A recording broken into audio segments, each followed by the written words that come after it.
벌써 5번째입니다. 온라인으로 예배드리는 거 5번째인데요. 그래도 힘내서 우리가 하나님 앞에 겸손한 모습으로 예배 드리도록 하겠습니다.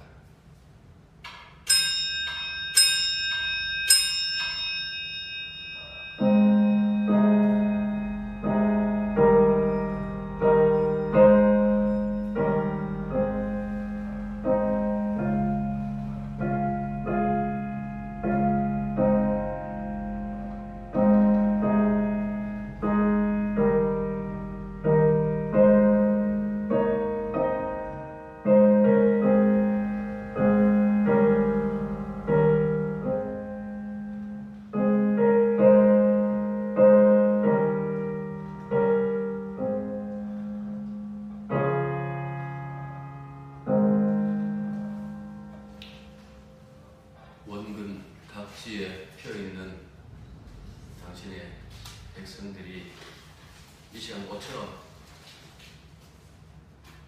하늘을 향하여 바라볼 때에 하나님께서 우리를 긍휼히 여겨주시며 사랑해 주시사 어디에 있든지 한 가족이며 식구이며 하나님의 백성인 것을 잊지 말게 해주시고 그 은혜 가운데서 함께 예배 드릴 수 있도록 허락하여 주옵소서. 예수님 이름으로 기도드립니다. 아멘. 찬송가 626장입니다.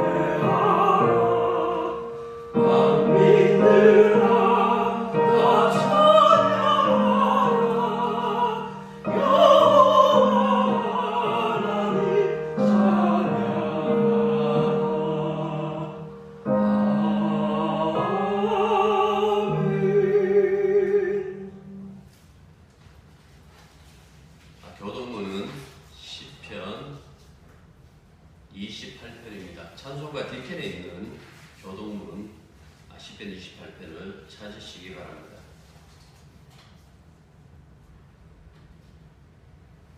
이제 다 함께 읽을까요? 여호와여, 내가 주께 부르짖으오니 나의 반석이여, 내게 길을 막지 마소서. 주께서 내게 잠잠하시면 내가 무덤에 내려가는 자와 같을까 하나이다. 내가 주의 지성소를 향하여 나의 손을 들고 주께 부르짖을 때에 나의 간구하는 소리를 들으소서. 악인과 악을 행하는 자들과 함께 나를 끌어내지 마옵소서. 그들은 그 이웃에게 화평을 말하나 그들의 마음에는 악독이 있나이다. 그들은 여호와께서 행하신 일과 손으로 지으신 것을 생각하지 아니하므로 여호와께서 그들을 피하고 건설하지 아니하시리로다. 여호와를 찬송하며 내 간구하는 소리를 들으시미로다. 여호와는 나의 힘과 나의 방패이시니 내 마음이 그를 의지하여 도움을 얻었도다. 여호와는 그의 힘이시오, 그의 기름 부음 받은 자의 구원의 요새이시로다. 아멘. 찬송가 24장입니다.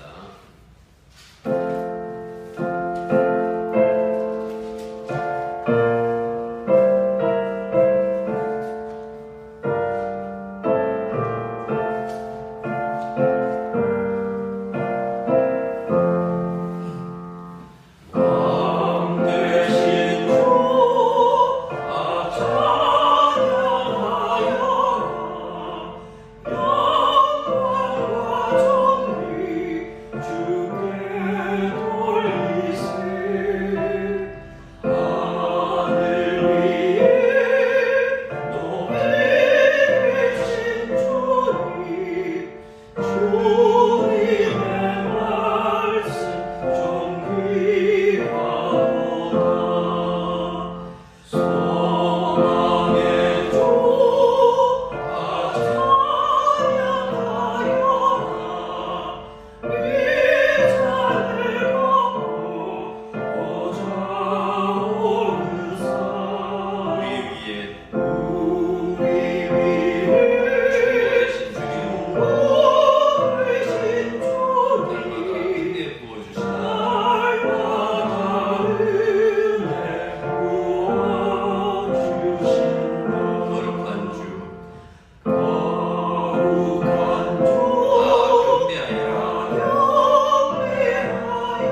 한 지역의 아픔이 아니라 온 세계가 지금 코로나19로 인하여 고통당하고 있습니다.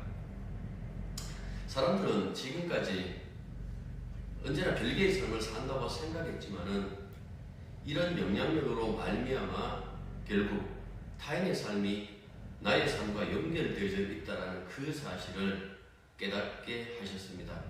사랑하신 하나님 아버지, 이런 일들을 통하여 우리가 어떻게 세상을 살아가는지, 세상 사람들과 어떤 관계 속에 놓였는지를 잊지 말게 해 주시옵고, 오직 주님 주신 그 은혜 가운데서 믿음으로 어떻게 하면 이웃을 사랑하며 살아갈 수 있는지를 다시금 생각할 수 있는 그런 시간들이 되게 도와주시면 간절히 바라고 합니다.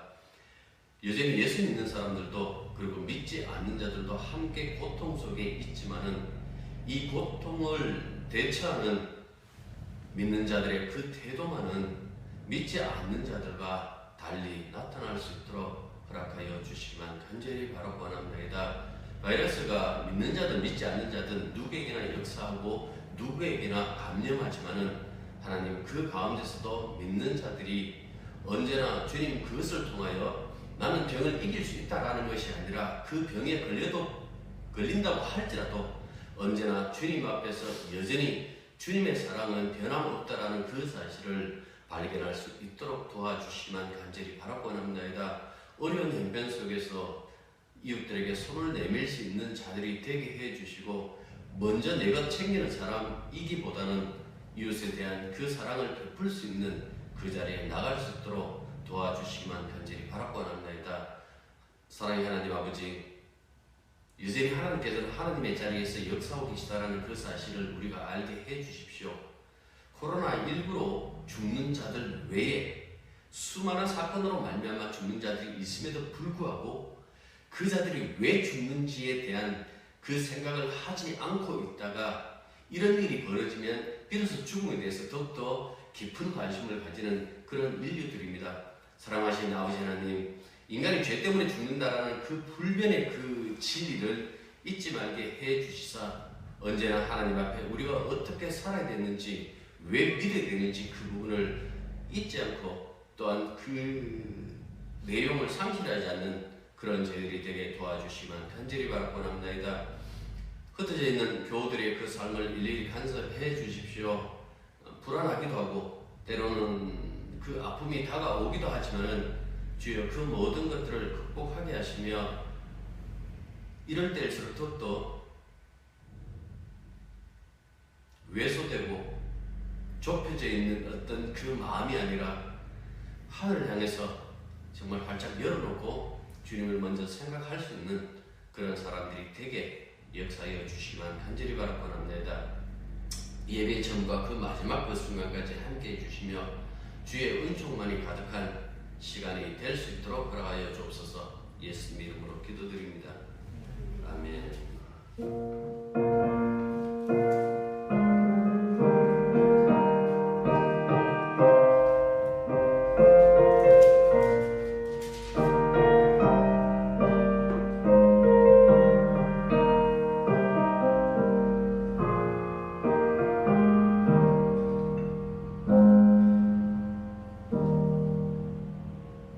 찬송가 300장입니다.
통금기도 시간은 넘기겠습니다. 온라인 방송이 벌써 5번째로 접어들었습니다. 우리 정 총리가 담화문을 밝힌 것처럼 이달 말까지는, 다음 주 예배까지는 방송 예배로 드려야 할 것 같습니다. 아이들 그 학교 갈 때에, 개학할 때에 맞춰가지고 우리가 예배당에 모여 예배 드려야 될 것 같습니다. 그러니까 그때까지는 협조한다라는, 다른 것보다도 이웃을 사랑한다라는 어떤 그런 측면에서 우리가 계속해서 방송 예배를 드리도록 하겠습니다. 이제는 마스크도 구하기도 조금 수월해졌고, 필요한 분은 아직도 교회에 있으니까요. 여러분들 소독제나 마스크 필요하신 분들은 교회 오셔가지고, 제가 인터넷부터 오셔가지고 꼭 필요한 부분만 챙겨가지고 다른 사람 생각하시면서 챙겨가시면 되겠습니다. 초창기에 저도 준비한다고 여러가지 소독제 많이 구해놓기도 했습니다. 알코올을 좀 구해야 되는데 알코올을 못 구해가지고 결국은 이 당금주, 소주 30% 이 당금주를 제가 집에 구입하면서 교회에다 일부 갖다 놨습니다. 그래서 그거 가지고 이제 이 식탁을 뿌리기도 하는데, 가끔씩 여러분들 혹시 오셔가지고 원하시면, 좋아하시는 분들 입에도 제가 뿌려드릴 테니까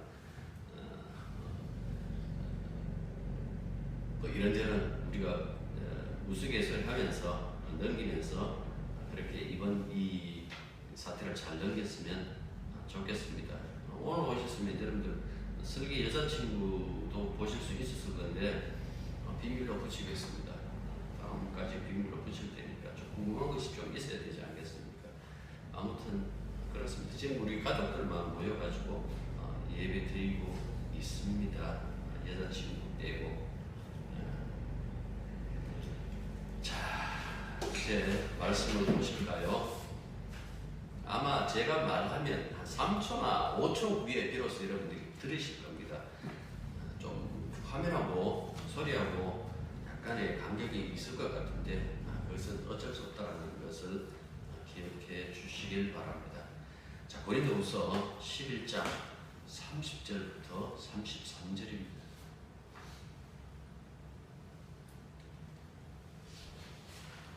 고린도후서 11장 30절에서 33절 제가 읽습니다.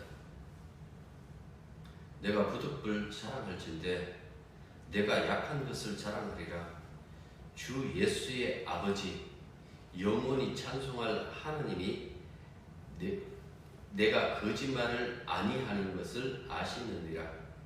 다메섹에서 아레다 왕의 보관이 나를 잡으려고 다메섹 성을 지켰으나 나는 광주리를 타고 들창문으로 성벽을 내려가 그의 손에서 벗어났노라. 아멘. 자, 지금 우리는 11장 마지막 부분을 읽었는데요. 바울이 지금까지 그리스도의 사도로서 겪었던 여러 가지 그 고난과 고뇌를 열거했습니다. 사람들이 이 부분을 자세히 이해하지 못하면요, 바울이 은근히 자기 자랑하는 것이 아니냐, 내가 그 누구보다도 많은 고난과 고통을 당했다라는 것을 자랑하는 것이 아니냐라고 그렇게 생각할지 모르겠지만은 3절에 내가 부득불이라고 이렇게 얘기하는 것처럼 그렇게 오해하지 않기를 바라는 그 마음에서 자기의 약점을 다시금 자랑한다라고 그렇게 얘기를 하고 있습니다. 사람이 자랑하면 다 강점을 얘기를 하잖아요. 우리가 지난주에 봤던 이 바울이 여러 가지 겪었던 그런 고난들을 생각해 본다면 이것을 자랑할 때에 강점으로 자랑할 수 있어요. 나는 누구보다도 고난을 많이 당했다. 나는 예수님 때문에 이런 고생도 해봤다라고 자기를 드러낼 수 있겠지만은 바울은 이 면에 대하여 오해할까 해서 다시금 나는 나의 약점을 자랑한다라고 하면서 자기가 은근슬쩍 자기 자랑을 하는 것이 아님을 분명히 밝히고 있다라는 그 말씀입니다. 바울이 얘기하고 싶은 것은 오직 한 가지예요. 하나님이 자신을 어떻게 이끌고 가시는지 그 부분을 성도들에게 얘기하고 싶다라는 그 부분입니다. 바울이 가는 길이 주 예수 그리스도가 가신 십자가 길이다라는 것을 여러분들에게 여러 번 언급했습니다. 그래서 선교 사명을 완수하기 위해서 다녔던 곳에서 여러 가지 환경의 위험과 사람들로부터 많은 고난을 당했는데요. 이렇게 그 누구와도 비교해도 비교되지 않을 만큼 수고와 고난을 얘기했던 것이 바로 자랑하려는 것이 아니라 자기가 가는 그 길이 그리스도께서 가신 그 길과 다르지 않다라는 것을 나타내려는 그 의도가 담겨져 있다라는 그 말씀입니다. 그래서 반복해서 이야기하는 거예요. 내가 지금 나의 강점을 이야기하는 것이 아니라 나의 약점을 지금 자랑하고 있다고 말입니다.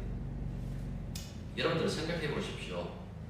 예수님이 우리를 구원하실 때 어떻게 구원하셨는가라는 그 부분을 생각해 보십시오. 그가 자신의 강함으로 인류를 구원하셨나요?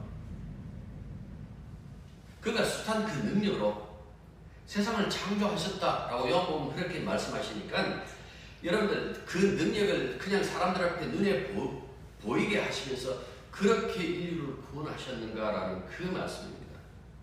예수의 구원은 그의 약함을 통하여 구원이 이루어졌습니다. 죽음 말입니다. 십자가의 죽음. 십자가의 죽음으로 말미암아 인류의 구원이 이루어진 것이지 예수님이 어떤 그 기적을 일으키면서 그 기적을 통해서 인류를 구원하지 않았다라는 그 말씀입니다. 기독교 신앙을 조금만요 여러분들이 신경 쓰면서 이렇게 들여다보시면 지금 현상 속에 있는 이 교회들이 얼마나 잘못 복음을 이야기하고 있다는 것을 쉽게 알 수 있을 겁니다. 많은 사람들이 생각하는 것이 하나님의 그 능력으로 말미암아 우리들을 구원하신다라고 했을 때 그 능력이 십자가의 능력이라는 그 사실에 대해서는 까맣게 잊고 있는 거예요. 그냥 교리상 성경 공부할 때 예수님이 십자가에서 우리 죄를 사했다라는 것만 받아들이지 그 십자가 사건이 진짜 내 삶 속에서 어떻게 나의 꿈과 나의 어떤 그 생각과 이 부딪혀가지고 나를 굴복시키는지에 대해서는 생각하지 않더라라는 그 말씀이에요. 사람들은 예수 믿으면서 언제나 자기의 그 잘난 것들 혹은 자신들의 어떤 그 큰 희망들을 얘기하지 정말 내가 그 모든 것을 포기하고 주님의 그 약함을 따르겠다라는 그 생각은 하지 않더라라는 그 말씀이에요. 우리가 그 전전주에 사탄의 일꾼들에 대해서 살펴봤잖아요. 이들의 특징이 뭡니까? 자기 자랑이에요. 나 이만큼 잘났어. 나 이런 일까지 할 수 있어. 나 이런 사람이야 라고 얘기하는 데에 비해서 지난주에 살펴봤던 이 바울의 고난 속에 담겨져 있는 그 모습은 전혀 차원이 달랐어요. 예수 그리스도를 위하여 자기의 그 삶이 그냥 희생당하는 것, 그 모습을 고스란히 보여줬다라는 그 말씀입니다. 오늘 바울이 하나님을 어떻게 얘기를 하고 있는가 하니까 주 예수의 아버지라고 이렇게 얘기를 해요. 이 부분이 굉장히 중요해요. 예수 그리스도가 하나님의 아들이라고 고백했던 이 초대교회의 신앙 고백과 일치하고 있죠. 그러니까 하나님 아버지와 그 아들의 관계를 모르면 기독교가 모르는 거예요. 그러니까 보십시오. 신천지니 하나님의 교회라는 이 구원판이 이런 이단이 등장하는 그 이유는 하나님이 예수 그리스도의 하나님이라는 아버지라는 그 사실에 대해서 제대로 깊이 알지 못하기 때문에 그렇다라는 그 말씀이에요. 여러분들 아버지와 아들의 이 이야기는요. 아버지와 아들의 이 언약을 맺어서 아버지의 뜻을 아들이 이루신다고 말하면 이 두 관계에서 모든 뜻이 이루어진다라는 그 이야기를 해주는 거예요. 여기서 이 아들의 자리에 잠시 인간 아담이 자리하고 있었지만은 모두가 실패할 수밖에 없다라는 것을 성경에서는 이야기를 해주고 있다라는 그 말씀입니다. 예를 들어서 출애굽 얘기를 해볼까요? 출애굽기에 하나님께서 모세를 파라오에게 보내면서 뭐라고 얘기를 합니까? 이런 얘기를 하죠. 이스라엘은 내 아들, 내 장자다 이렇게 말씀하셨어요. 그러니까 왜 이렇게 말씀하시는 거 하니까 아버지는 항상 아들을 통해서 당신의 뜻을 펼치시고 당신이 활동하신다라는 것을 보여주기 때문에 그렇다라는 그 말씀입니다. 그러니까 아버지와 아들의 이 관계라는 것은 단순히 그냥 사랑한다, 내가 그만큼 사랑한다라는 그 의미를 넘어서 항상 아버지는 아들을 통해서만 활동하신다라는 그 사실을 보여주는 거예요. 그런데 구약의 이스라엘이 아들로서의 그 자리에서 어떤 일을 했나요? 이들이 아들의 자리에 가요. 이걸 갖고 시내산 언약 그래요. 출애굽기 19장에 나오는데요. 이 시내산 언약을 맺은 이스라엘 백성과 하나님의 그 역할을 보시면 아버지는 아버지의 역할을 한 번도 포기한 적이 없어요. 그리고 제대로 못한 적도 없어요. 그런데 아들의 자리는 언제나 아들의 자리를 포기할 뿐만 아니라 아들의 자리에서 아들의 역할도 하질 못해요. 그 이후에 왕이 세워지죠. 다윗 왕가 세우는 그 다윗 언약이 맺어지지만은 여기서도 역시 마찬가지다라는 그 말씀이에요. 그래서 구약을 가지고 어떻게 설명하고 있는 거 하니까 그림자라고 얘기를 해요. 모형이라고 얘기를 해요. 근데 그림자이고 모형인 이 아들은 어떻게 보면 그 아버지와의 불편한 어떤 동거라고 할 수 있겠죠. 근데 신약은 진짜 아들이 나타났어요. 하나님 아들이. 하나님이 보내셨죠. 그러니까 진짜 하나님이 있으니까 나타나니까 이 동행이 그 불편한 동행이 아니라 기쁨의 동행이에요. 그래서 여러분들이 요한복음을 읽어보시면 요한복음에서 예수님이 하나님 앞에 기도할 때에 항상 하나님께서 거기에 답을 해요. 네가 이미 나를 기쁘게 하고 있다는 그 사실을 얘기를 한다고요. 예수님이 세례받을 때도 그랬잖아요. 내 사랑하는 자요, 내 기뻐하는 자라. 그러니까 진짜 기쁨에 아버지를 기쁘게 할 수 있는 아들이 등장했다라는 그 말씀이에요. 이 아들이 요한복음에만 나오는 그 구절인데요. 십자가상에서 다 이루었다라고 말을 해요. 왜 다 이루었다고 말할까요? 그 이유는 오직 한 가지예요. 이 아들만이 아버지가 가졌던 이 우주를 창조하기 전에 가졌던 그 모든 아버지의 뜻을 이루셨다라는 그 말씀이에요. 그래서 예수의 십자가의 죽음과 부활은 이 아들을 통해서 아버지의 뜻이 이루어졌다라는 그 사실을 우주에 통보하는 사건이다라는 그 말씀이에요. 그러니까 이제부터 예수님 때문에 아버지는 더 이상 그림자 혹은 이 모형인 그 아들과 불편한 동거를 하지 않아도 된다라는 그 말씀이죠. 이제 진짜 아들과 동행하시면서 동거하시면서 그 아들 안에서 자신을 드러내시죠. 그래서 이 말씀 제가 여러분들께 참 많이 했을 겁니다. 예수 모르면 하나님 모른다고. 신약 성경에서 우리가 읽었던 이 바울이 말하는 것처럼 하나님은 항상 예수의 아버지로서 하나님이에요. 예수를 모르는 사람은 하나님 몰라요. 예수를 믿지 않는 자들이 하나님 안다라고 하는 건 다 거짓말이에요. 다른 예수 믿으면서 하나님 안다고 얘기하는 것도 다 거짓말이에요. 오직 나사렛 예수 그리스도 외에 그 어떤 자들도 하나님을 알 수 없다라는 그 말씀입니다. 빌립보서 1.6절에 보면 이런 말씀이 있거든요. 너희 안에서 착한 일을 시작하신 네가 그리스도 예수의 날까지 이루실 줄을 우리가 확신하노라. 그러니까 우리 안에서 착한 일을 시작하신 네가 누구겠어요? 하나님이시죠. 착한 일은 예수 그리스도가 아버지를 기쁘게 했던 바로 그 일이에요. 그 일을 가지고 하나님께서 우리에게 역사한다는 이야기예요. 우리가 생각하는 착한 일은 뭘까요? 그냥 나 이웃 도왔습니다. 나 헌금했습니다. 나 교회에서 봉사했어요. 나 이번에 마스크 살 수 있었는데도 마스크 다른 필요한 사람들 위해서 사지 않았습니다. 우리가 생각하는 것은 언제나 어떻게 보면 인류가 도덕적인 그 측면에서의 착한 거였어요. 그런데 성경에서 착한 일을 하는 것은 아버지의 뜻을 이루는 거예요. 그 일을 예수님이 다 하셨잖아요. 그러니까 그 착함을요 우리 안에다 드러내 놓으시는 거예요. 성경은 그 얘기를 하잖아요. 하나님 앞에 누구도 착하지 않더라고. 그래서 이 장면을 가지고 이렇게 그려버렸습니다. 갈라디아서 3장 22절 보면 모든 인간은 죄 아래 갇혔다. 그러니까 죄 아래 갇혔다라는 것은 그 어떤 인간도 죄로부터 벗어날 수 없다라는 그 뜻이잖아요.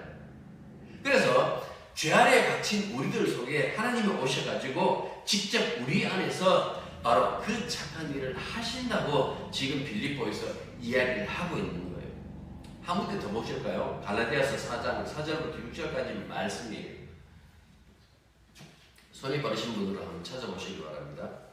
때가 차네 하나님이 그 아들을 보내사 여자에게서 나게 하시고 율법 아래에 나게 하신 것은 율법 아래에 있는 율법 아래에 있다라는 것이 아까 우리가 읽었던 말씀처럼 죄 아래에 있다라는 말씀과 똑같은 거예요. 율법 아래에 있는 자들을 속량하시고 우리로 아들의 명분을 얻게 하려 하시니라. 너희가 아들이므로 하나님이 그 아들의 영을 우리 마음속에 마음 가운데 보내사 아빠 아버지라 부르게 하셨느니라. 이렇게 말씀했어요. 이게 무슨 소리냐니까 그 아들을 보내사라는 것은 예수님이 세상에 오심이 먼저죠. 왜 예수님을 세상에 보냈을까요? 우리로 하여금, 교회로 하여금 아들의 명분, 이걸 갖고 양자라 그래요. 그 아들의 명분을 얻게 하려고 그 아들을, 그래서 그라고 그렇게 하죠. 예? 그 아들을 보냈다라는 그 말씀이에요. 그래서 얘기하면 예수 믿으니까 이제 착하게 살아 아니에요. 그 얘기하는 건 아니에요. 성도가 뭐냐니까 예수 믿으니까 이제 착하게 살아야지 그 얘기 아니에요. 성도는 내 안에서 예수님께서 내 안에 오신 예수님이 내 안에서 하나님께서 내 안에서 그 착한 일을 하는 사람이에요. 그런 사람을 가지고 성경에서는 성도라고 이렇게 얘기를 하고 있는 거예요. 그래서 예수 믿는 사람은요, 자기를 증명할 필요 없어요. 여러분들 내 모릅니까? 목사가 가끔 교회에서 무슨 사고 치면 늘 그런 얘기를 하잖아요. 그때 모른다고 얘기를 해야 돼요. 나도 모르는데 당신은 어떻게 알겠습니까? 김국환의 타타타 그 가사처럼 그렇게 얘기하는 거예요. 그럼 도대체 교회가 뭐고 성도가 뭐냐? 우리 안에 역사하신다. 누가요? 주님이 하나님이 역사하신다라는 것을 드러내는 거예요. 그래서 우리를 가지고 성도를 가지고 뭐라고 하면 예수의 증인들이에요. 자기 증인이 아니고요. 내 증인이 아니고요. 예수의 증인 혹은 그리스도의 증인 이렇게 얘기를 하는 거예요. 그러니까 내 삶을 드러내 보여주고 나를 나타내 보여주는 것이 아니라 내 안에 계시는 예수님이 어떤 분이신가라는 것을 세상에 드러내 놓는다라는 그 말씀이에요. 자, 다시 고린도후서 11장으로 가보십시오. 32절부터 33절을 보시면 한 사건에 대해서 이야기를 해요. 이 극제로 구출된 그 이야기, 그 얘기를 한다고요. 왜 이 이야기를 할까요? 이 이야기는 그냥 자신의 어떤 그 약함이나 뭐 위협에 놓여 있었던 그 막연한 그때의 그 일들을 이야기하는 것이 아니라 하나님께서 왜 우리의 약함을 통해서 역사하시는지 그 부분을 이야기를 한다는 거예요. 그러니까 우리의 상태와 상관없이 하나님께서는 당신의 일을 하신다라는 그 사실을 이렇게 설명하기 위하여 이 일을 드러내놓는다라는 그 말씀입니다. 자기의 능력을 통해서 역사하시는 것이 아니라 약함을 가득한 인간을 통해서 역사하시는 하나님의 그 일, 그것을 얘기를 해요. 그러니까 하나님의 구원의 그 역사는 그 사람이 어떤지 상관없다라는 이야기예요. 그 창녀를, 예수님 당시에 있잖아요. 창녀를 통해서 하나님의 은혜가 무엇인지 보여준 것처럼 그 사람의 그 타고난 가지고 있는 어떤 그 환경과 그 능력과 별개로 역사하시는 하나님의 그 능력, 그 일을 지금 얘기를 하고 있는 거예요. 그러니까 이 약점을 담대하게 얘기하고 나 원래 이런 사람이었는데 하나님께서 내게 역사하고 계셔 라고 얘기를 하는 거예요. 그 약점을 좀 더 살펴보시면 이 기상천외한 방법으로 도망친 뺑소니 쳤던 튜렉란 쳤던 그것을 거침없이 지금 진술하고 있잖아요. 이게 이제 예수를 영접하고 얼마 되지 않고 벌어진 그 사건이에요. 사도행전 9장 20절부터 25절을 참조하시면 이 사건에 대해서 이 두 가지 본문을 가지고 보시면 대충 그때의 그 그림이 그려질 것 같습니다.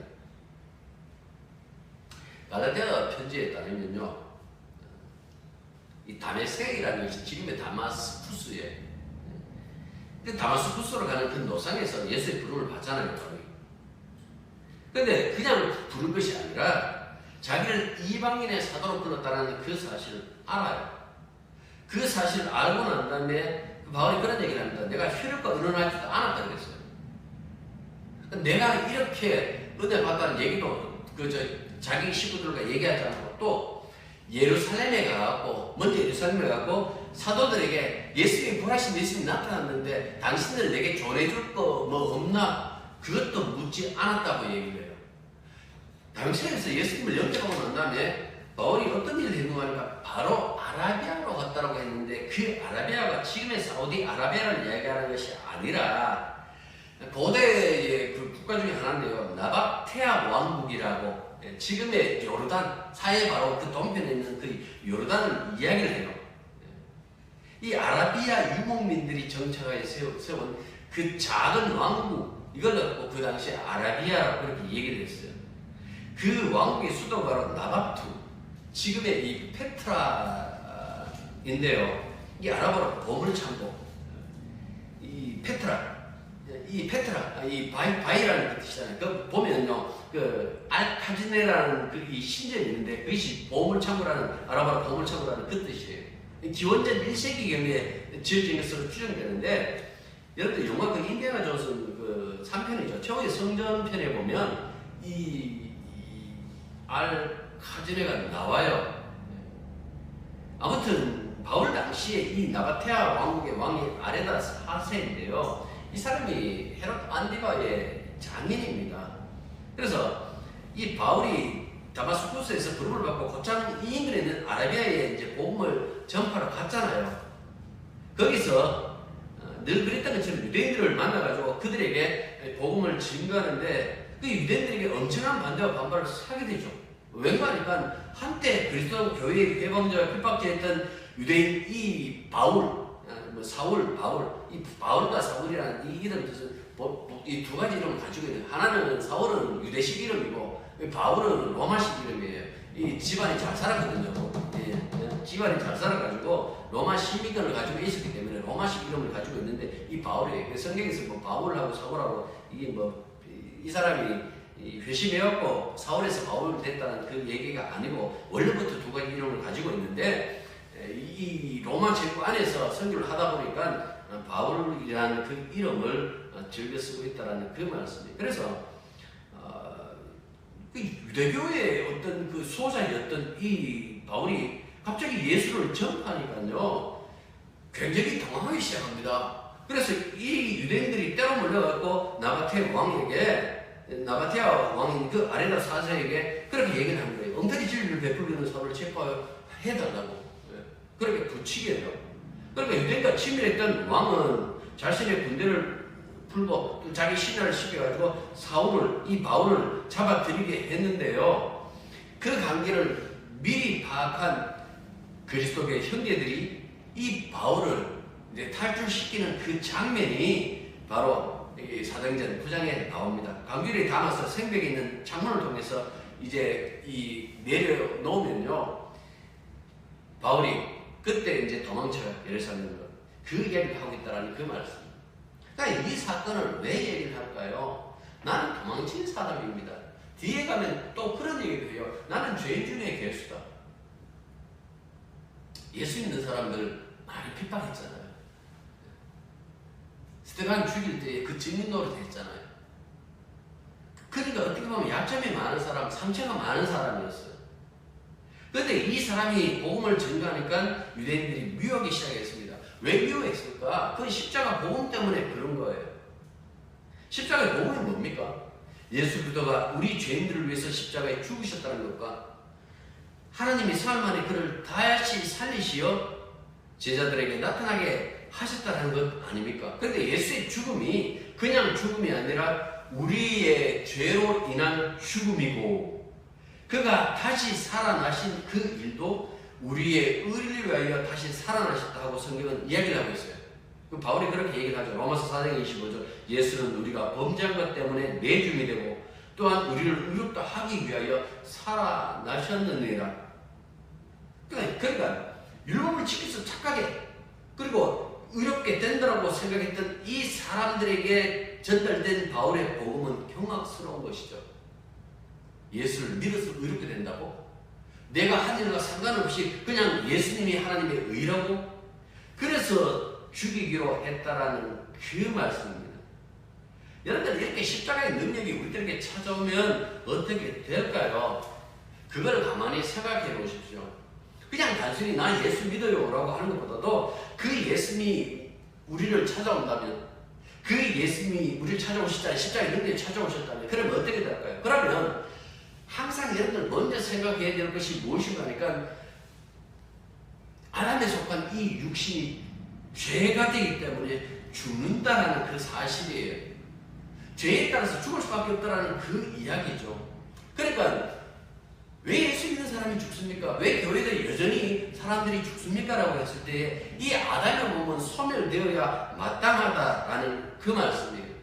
성경에서는 항상 그 얘기를 하잖아요. 구원이 무엇인가라고 했을 때에 새 몸을 입는 것이라고 얘기를 했어요. 죽었으면 영원히 천국 간다라는 것이 아니라 예수님 다시 오셔서 부활의 몸을 입는 것, 그 영광의 몸을 입는 것, 다시 말하면 새로운 몸을 입는 것을 가지고 구원이라고 그렇게 얘기를 해요. 그러니까 그 구원이 이루어지기 전까지 이 육신은요 죽어서 마땅하죠. 왜요? 죄에 속했기 때문에.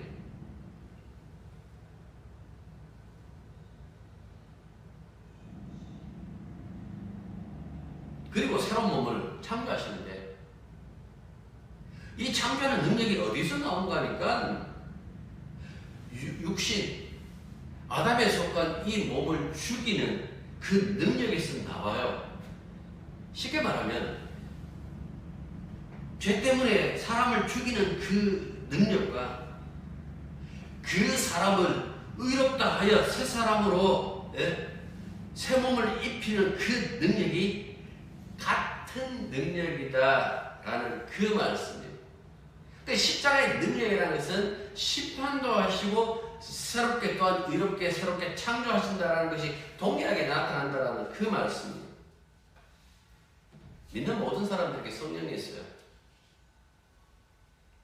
성령이 아닌 것은 예수를 주라고 할 수 없죠. 왜 성령이 오실까요? 가만히 생각해 보십시오.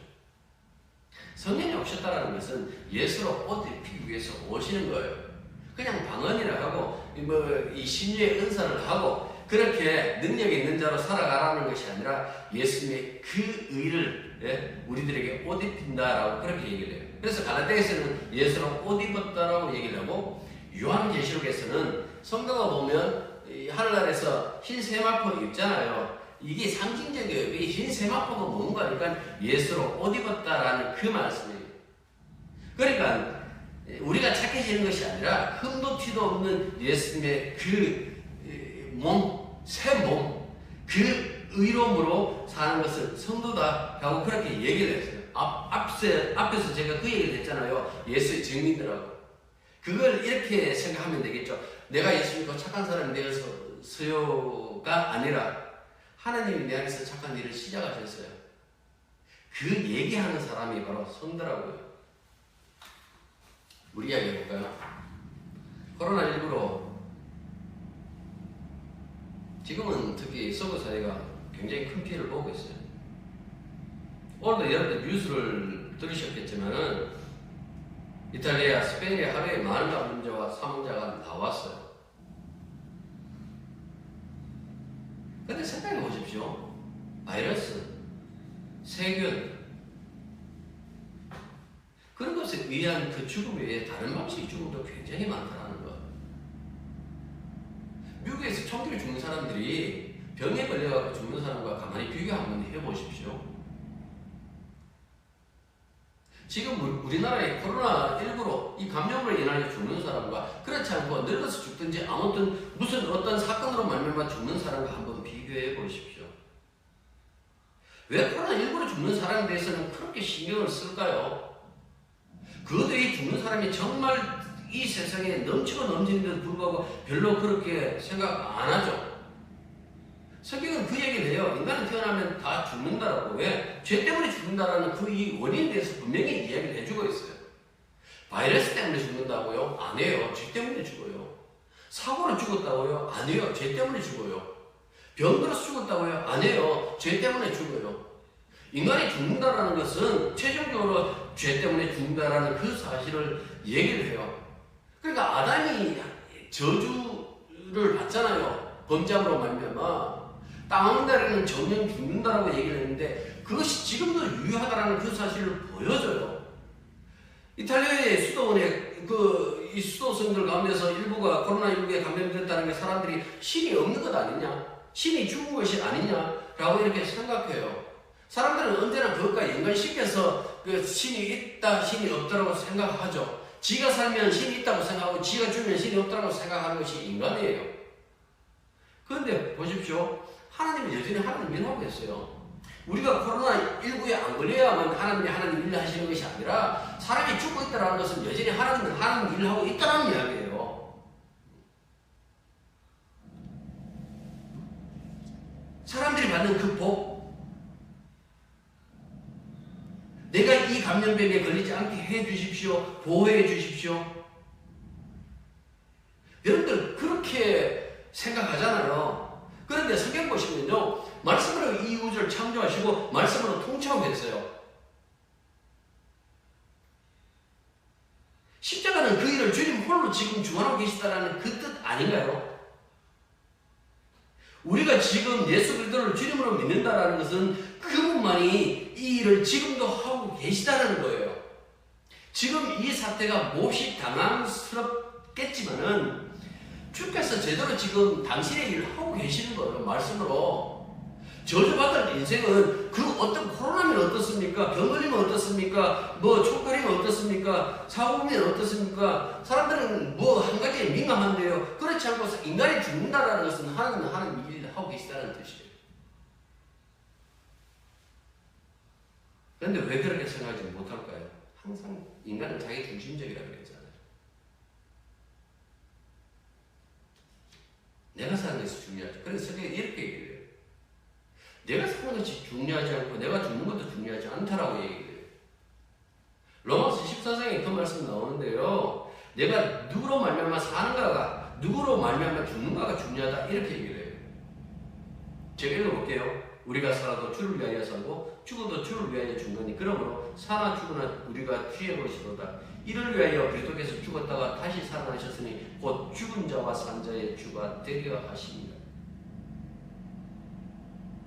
그러니까 여러분 죽을 때 예수님이 나를 죽게 하시는구나.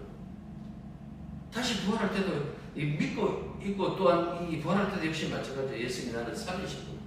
여러분들 이 사실을 믿음에 얼마나 복 그래요. 성경에서. 예? 코로나19에 감염되지 않는 것이 복이 아니고요. 이 사실을 아는 것이 복이에요. 세상 예수 믿는 사람의 그 관심은 세상과 달라되지 않을까요? 세상의 관심은 아담의 육신밖에 없어요. 지 몸뚱아리를 이기는 인간은 없어요. 내 몸 상태가 좋으면 세상의 모든 것이 아름다워 보여요. 내 몸 상태가 나쁘면 세상의 모든 것이 다 비극적이에요. 예수 믿는 사람의 관심 그 자체는 예수님의 새 몸, 새 아담이신 예수님의 새 몸이어야 되는데 언제나 우리는 자기 몸에 집착하고 있는 거예요. 예수님이 죽었다가 다시 사시는 것은 인간은 항상 자기 몸에 집착한다는 그 사실을 보여주기 위한 거예요. 그래서 왜 예수 믿습니까? 물어보면 이렇게 얘기를 하죠. 우리 가족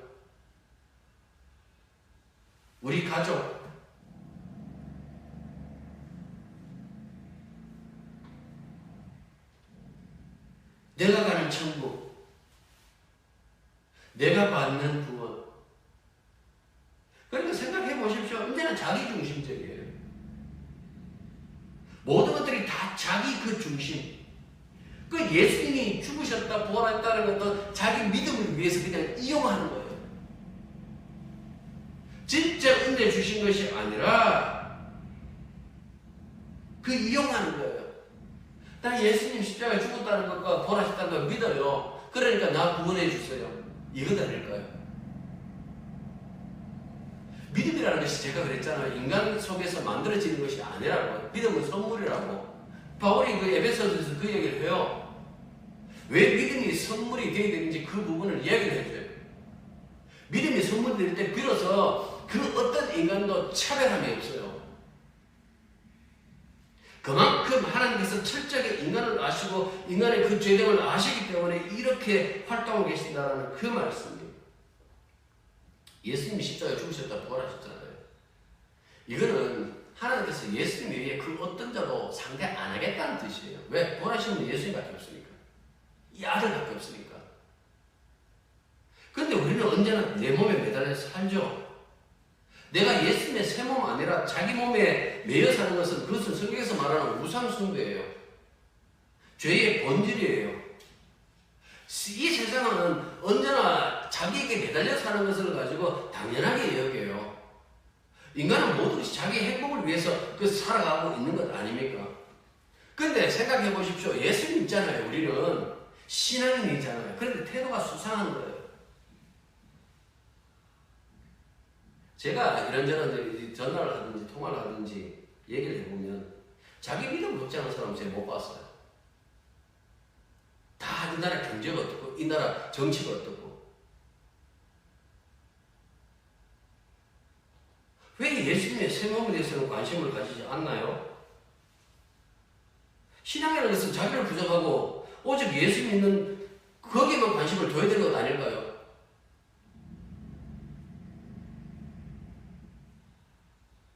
세상이 어떻게 변하는데 여러분 예수 안 믿을 겁니까? 세상이 여러분 뜻대로 흘러가야만 예수 믿을 겁니까?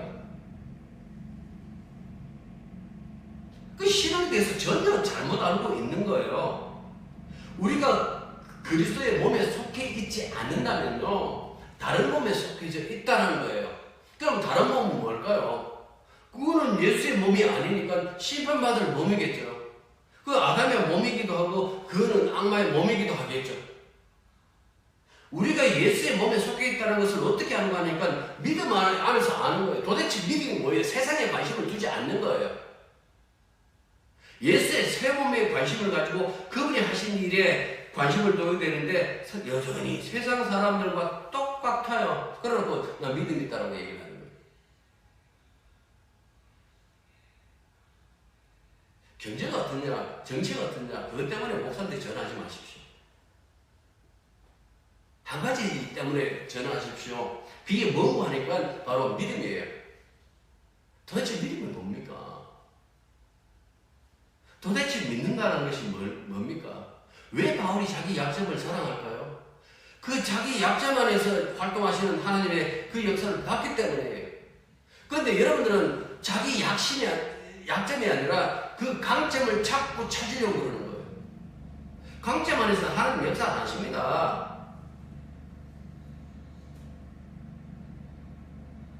그 약한 몸을 통하여 하나님의 그 능력을 세상에 드러내는 거예요. 그러니까 성도를 보십시오. 항상 그리스도의 몸에 속한 자라는 그 사실을 잊으면 안 되는 거예요. 내가 예수님의 몸으로서 이 세상에 존재하고 있습니다. 우리가 고린도전서 12장부터 14장까지 계속해서 예수님의 몸에 대해서 이렇게 봤잖아요. 그러니까 혼자 존재하는 것이 아니라 항상 그 지체로서 존재한다는 그 사실을 봤잖아요.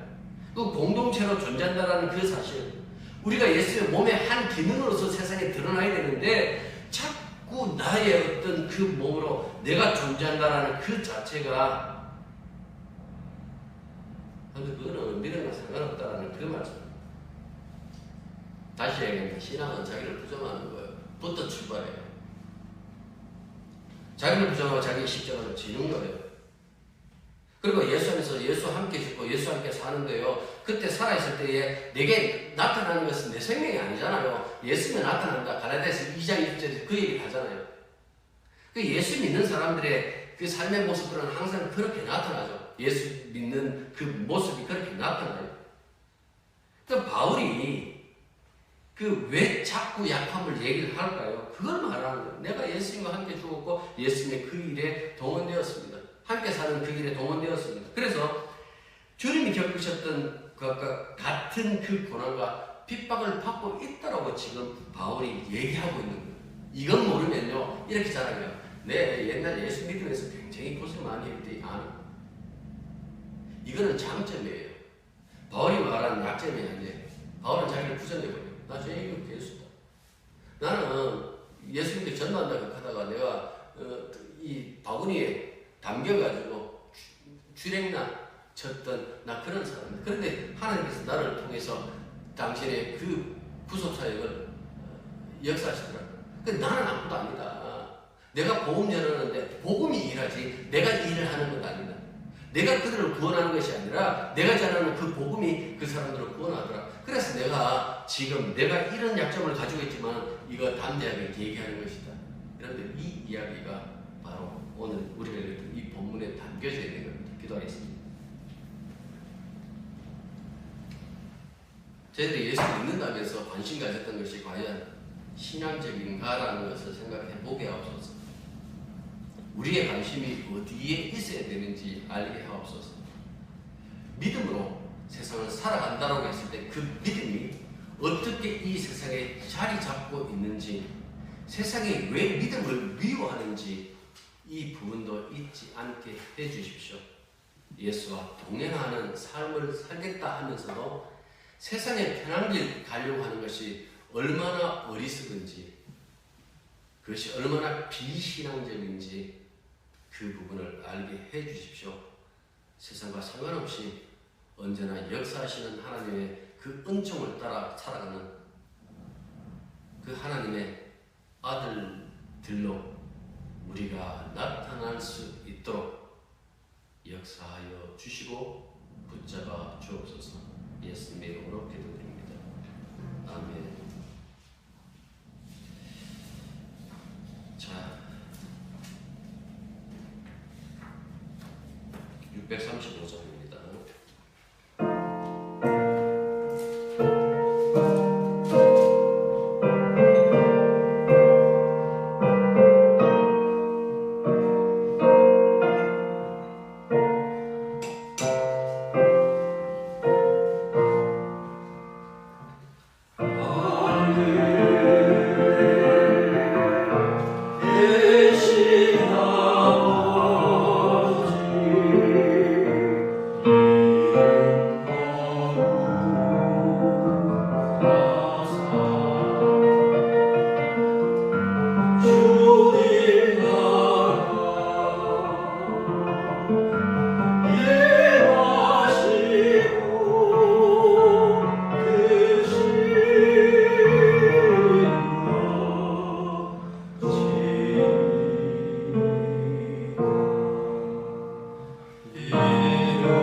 아버지의 크고 놀라우신 사랑과 성령의 교통하심과 교제하심이 진실로 바울처럼 약함 속에 역사하시는 그 하나님을 의지하여 세상의 환경과 상관없이 오직 하나님의 사랑만, 주 예수 그리스도의 그 사랑만 바라보고 살기로 다짐하는 당신의 자녀들 위해 이제로부터 항상 함께 있기를